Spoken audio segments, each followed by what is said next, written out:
अब एक मुल्क हमारे पास बचा है पाकिस्तान, इसके भी हम वाट लगाने की कोशिश में लगे हुए हैं।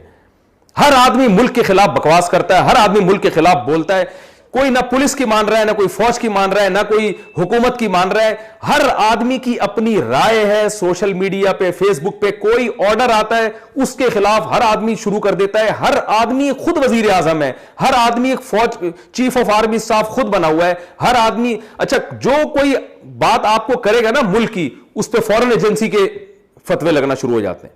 ये फौज का आदमी है, एजेंसी से इतने पैसे लेता है, ये फलां से। अबे तुमने देखा क्या पैसे लेते हैं उसको? तुम आओ कभी किसी उसके साथ एक हफ्ता गुजार के देखो, तुम्हें पता चलेगा कि वो क्या कर रहा है, वो कैसे कमा रहा है, वो कैसे अपने बच्चों को पेट पाल रहा है। नेगेटिविटी, हर वक्त मनफी बातें, और ये सिर्फ हमारे साथ ही है। इंडिया, पाकिस्तान और बांग्लादेश में ये बीमारी है कि बात करेंगे तो कोई रिसर्च नहीं होगी और फेंकेंगे एकदम। बाकी पूरी दुनिया में हमने देखा कहीं भी ऐसा नहीं होता। अभी अमेरिका में लॉकडाउन हुआ, पूरी कौम साथ दे रही है, उनके डॉक्टर, मजहबी तबका, हुकूमत सब एक साथ मिले हुए हैं। यूके में पूरी कौम एक साथ मिली हुई है, और इटली में पूरी कौम एक साथ। हमारे यहां हर आदमी वजीर आजम है, हर आदमी जो है वो मुखबिर, यानी वो ऐसा लगेगा कि ये एजेंसी का जो है ना सरबरा भी यही है। और हर आदमी बहुत बड़ा सियासतदान है, हर आदमी बहुत बड़ा डॉक्टर है। नुस्खे आप देखो ना, हर आदमी बहुत बड़ा फंटर है। हर बीमारी का हर आदमी को इलाज मालूम है, हर आदमी फंटर बना हुआ है। ओ भाई, इस तरह मामला नहीं चल सकता। तो हमें एक महाज पे इकट्ठा होना पड़ेगा। बहुत सारे इख्तलाफात के बावजूद बहुत सारी चीजों में हमें इकट्ठा होना पड़ेगा। और मैं फिर अपनी बात को खत्म करता हूं इन अल्फाज के साथ कि अल्लाह का वास्ता ग्राउंड रियलिटी को देखकर फैसले किया करें, उसके बाद नजर अल्लाह पे रखें। असबाब आपने सेहत बनाने के इख्तियार कर लिए, फिर नजर अल्लाह पे रखें। बचाने वाली जात अल्लाह की है। अगर अल्लाह को मारना होगा ना तो मैं जितना भी सारा दिन शहद और जमजम भी पीता रहूंगा फिर भी मर जाऊंगा। नहीं मारना होगा तो गुटके खा के भी अल्लाह जिंदा रखेगा। लेकिन मुझे अल्लाह ने हुक्म दिया असबाब का, गुटकों से अल्लाह ने मुझे रोका। मैं गुटके नहीं खाऊंगा, मैं शहद मैं पीऊंगा शहद, मैं गुटके नहीं खाऊंगा। शहद पी के अल्लाह पे तवक्कुल करूंगा मैं।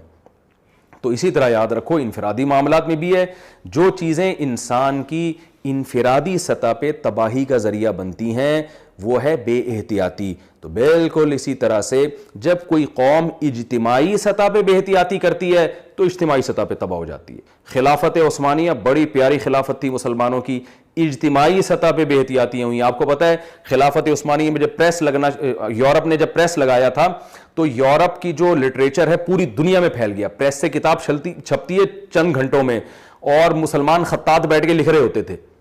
तो वहां जनाब ये खिलाफत उस्मानिया ने, जो खलीफा था उसने ये फैसला किया कि मैं भी प्रेस लगाता हूं। तो बहुत से मजहबी जुनूनियों ने कहा कि नहीं, जब प्रेस में ये आयतें छपेंगी और दीनी वो छपेगा तो ये कागज की बेअदबी है। ओ भाई, तुम ये देखो, आप किताब लिखेंगे 1 साल में मार्केट में आएगी, और गोरा जो किताब लिख रहा है वो चंद हफ्तों में पूरी दुनिया में फैल जाएगी। तो किसका लिटरेचर दुनिया में जाएगा?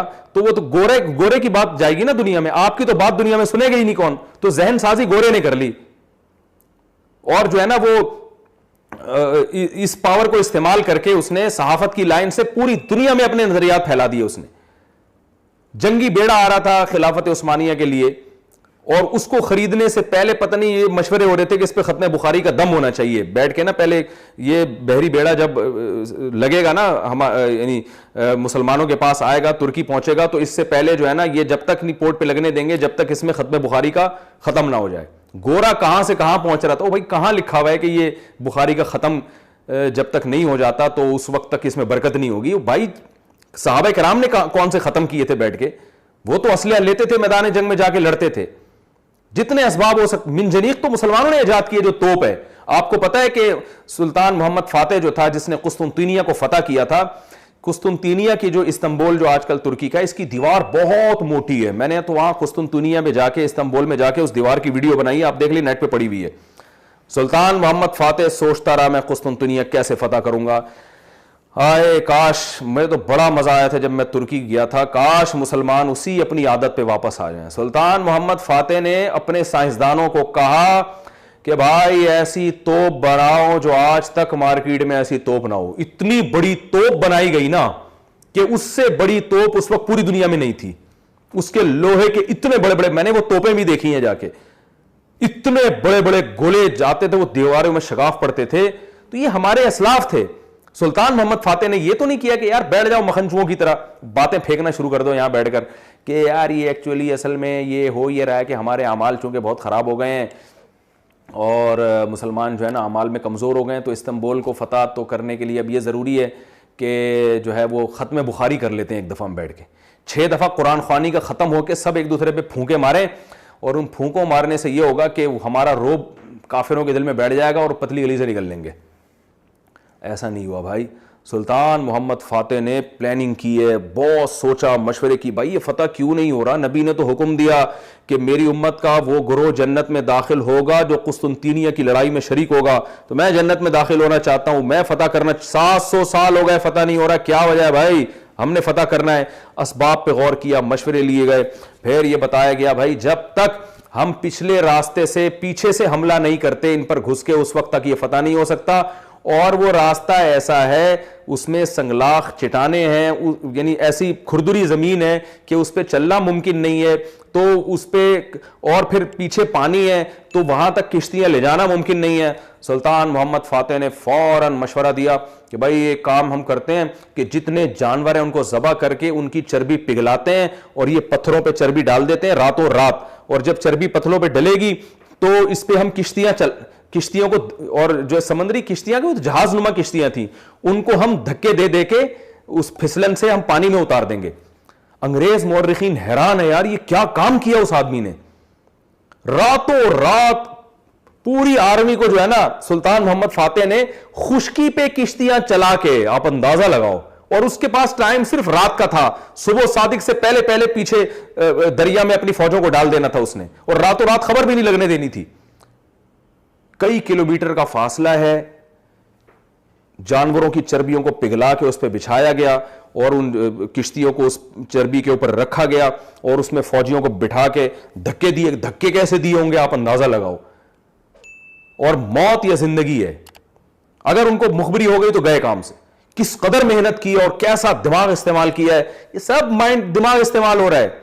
फिर जाके जनाब वो फौजों को उतारा है उसमें, और जब इधर से भी हमला हुआ और पीछे से भी हमला हुआ तो बौखला गए कि यार ये वहां से कहां से आ गए, ये कुछ जिन्नात हैं क्या है ये हमारे असलाफ थे भाई। हम क्या कर रहे हैं पता नहीं, फेंक रहे हैं बातें बैठकर, कुछ भी ना सेहत की फिक्र है, ना मुल्क की फिक्र है, ना कौम की फिक्र है, बस बैठकर जिसका जो दिल चाहता है। ये यहूदी की, ये इसराइल की साजिश है, ये अमेरिका की साजिश है, ये असल में एक्चुअली अब देखो फेंकते कैसे, ऐसे जैसे अफलातून है बहुत बड़ा बुकरात, ऐसे फेंकेगा बैठ के। मेरे पास आते हैं ना लोग मिलने के लिए, कहते हैं असल में एक्चुअली हुआ ही है। एक साहब अभी कुछ दिन पहले मिले, माशाल्लाह मुतशर्रे। मैंने कहा यार आप तो एहतियात नहीं कर रहे, आप तो मजमे में भी घुस रहे हो और आप जवान आदमी थे और हर जगह जा रहे हो, कोई एहतियात करें। कह रहे हैं असल में मुफ्ती साहब मैंने इस पर रिसर्च की है। स्टाइल देखें, असल में मैंने इस पर रिसर्च की है। एक्चुअली ये हुआ ये था कि जो वायरस है ना, ये कोरोना, एक मूवी आई थी कोरोना वायरस के बारे में चंद साल पहले, अमेरिका ने एक फिल्म बनाई थी, उसमें कोरोना वायरस का तस्करा है, तो ये इनकी पहले से प्लानिंग थी। मैंने कहा अच्छा फिर क्या हुआ भाई। कह रहे हैं एक्चुअली हुआ ये था कि पता नहीं क्या फेंकना शुरू किया उन्होंने बैठ के, और वो यूं था फिर यूं था। एक डॉक्यूमेंट जारी हुए हैं, फिर एक उस जो है वो पता नहीं, मुझे तो याद भी नहीं ना, फेंकने की वाली चीज़ें थोड़ी याद रहती हैं। मैंने कहा भाईजान कोरोना जो है ना, कोरोना ये एक बड़ा पुराना वायरस है, इसका फिल्मों में क्या किताबों में भी तस्करा मिलता है। वो ये वाला कोरोना नहीं है जिसका तस्करा मिल रहा है। तो अमेरिका ने एक कोरोना पे फिल्म बना दी, तो वो ये वाले कोरोना पे नहीं बनाई भाई। कोरोना तो ये बड़ा वायरस, कोरोना पता है होता क्या है, मैं आपको बताता हूं। क्राउन कहते हैं ताज को, क्राउन ताज को कहते हैं। ताज के ऊपर ऐसे करके आपने देखा होगा सींग बने हुए होते हैं, वो ऐसे करके ना, उसको क्राउन, इस पूरे को क्राउन कहते हैं। तो ये कोरोना वायरस, हर वो वायरस जिसके इस तरह करके सींग से निकले हुए होते हैं, उसको क्राउन से इन्होंने कोरोना बना दिया, उसको कोरोना कहा जाता है। तो ये बहुत सारे वायरस हैं कोरोना। ये वाला कोरोना नोवेल जिसको कहा जाता है, ये वाला वायरस कमबख्त पहली दफा आया। इस पे कोई फिल्म आपको मार्केट में नहीं मिलेगी। तो किसी ने भी कोरोना के नाम पे कोई फिल्म का बोल दिया कि वो देखो कोरोना वायरस का उस फिल्म में भी तस्करा मिलता है, ये तहकीक है।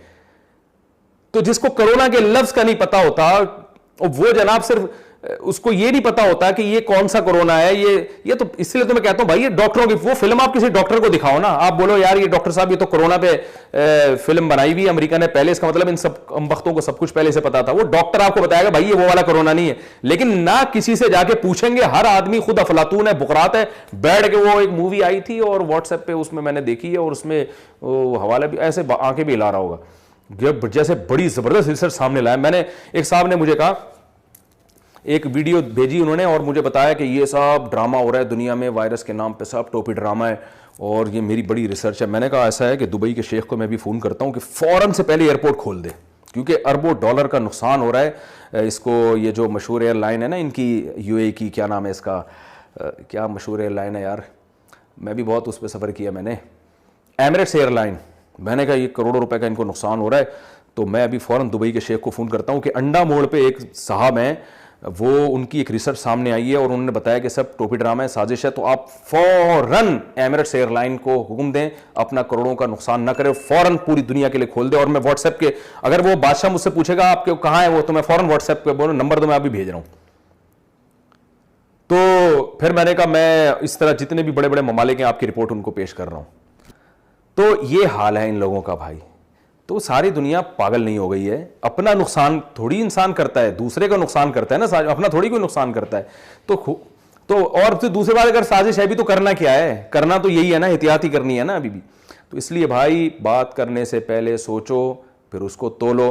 किसी ने बड़ा प्यारा तबसरा किया है कि कुछ लोग ऐसे हैं जो बात करने से पहले भी सोचते हैं और बात करने के बाद भी सोचते हैं कि उसका रिजल्ट क्या निकल रहा है। कुछ लोग ऐसे हैं जो बात करने से पहले तो नहीं सोचते, लेकिन करने के बाद बहरहाल सोचते हैं कि मैंने सही की या गलत की है। और कुछ ऐसे हैं जो बात करने से पहले भी नहीं सोचते कि क्या कह रहा हूँ मैं, और जब बात कर लेते हैं उसके बाद भी नहीं सोचते कि मेरी बात का रिजल्ट क्या निकल रहा है, उन्होंने सोचना ही नहीं है। तो हम में बहुत से लोग इसी तरह हैं जो ना बात करने से पहले सोच रहे हैं और ना बात करने के बाद सोच रहे हैं। अल्लाह ताला से दुआ है कि अल्लाह हमें इस्लाम को सही तरह से समझने की तौफीक अता फ़रमाए और मज़हब का वो तसव्वुर जो कुरान और सुन्नत ने पेश किया है, जो हकीकी तसव्वुर है, जिसमें अट्रैक्शन है, जिसमें लोग दीन के करीब आएंगे, वो तसव्वुर हमें पेश करने की तौफीक दे। ऐसा तसव्वुर जिससे दुनिया इस्लाम से डर जाए कि ये पता नहीं क्या कर देंगे और ये हुल्लड़बाज होते हैं, ये तो सबको मरवाएंगे। ऐसा तसव्वुर इस्लाम का नहीं है, तो हमें भी नहीं पेश करना चाहिए। वमा अलैना इल्लल बलाग।